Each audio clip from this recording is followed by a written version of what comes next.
কে দিল পিরিতের বেড়া? আমি বেড়া দিছি। আরে ভাগিনা চুপ থাক, দাদির কথা শুনে নে। তা কিসের বেড়া? কোথায় বেড়া দাদি? লিচুর বাগানে। দাদি বললাম তো আমি বেড়া দিছি, কারণ বাগানটা আমার। চুপ যা, শুনি লোকজন কার বাগানের কথা বলে।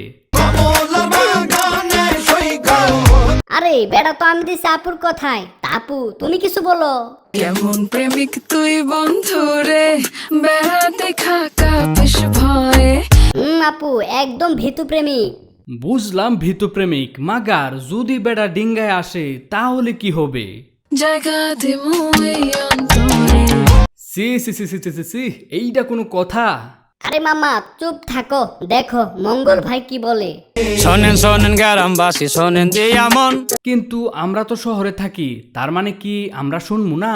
মামা আজ বেশি বিরক্ত করতেছো। মঙ্গল ভাই তারপর কি বলেন তো। এই প্রেমের ঘটনা বড় জানা প্রয়োজন। আরে ভাই কি বলছেন? সবাই জানলে তো ইজ্জতের 12টা বাজবো। ঠিক বলছস। আচ্ছা আপু তোমার কি মনে হয়? মনে বুঝি জাদু জানে। জি না, জাদুটা তো কিচ্ছু জানে না। তোমারই চরিত্রে কিঞ্চিত দোষ আছে। আরে নিজের বোনের ব্যাপারে কি করছিস সব? তুমি তো আমার আপন মামা না, তাই বলতে দোষ নাই। তা তোর বোন কয়টা প্রেম করে? হিসাব করতে তো অনেক সময় লাগবে। কিন্তু এত সময় দর্শকের হাতে নাই, তাই আজকের মতো ভিডিওটা শেষ করতে হবে। তাহলে আর কি করার। বন্ধুরা ভিডিওর কোন অংশ ভালো লেগেছে কমেন্ট করে জানিয়ে দাও। আর মজার মজার ভিডিও পেতে চ্যানেলে প্রথমবার হলে সাবস্ক্রাইব করে সঙ্গে থাকুন।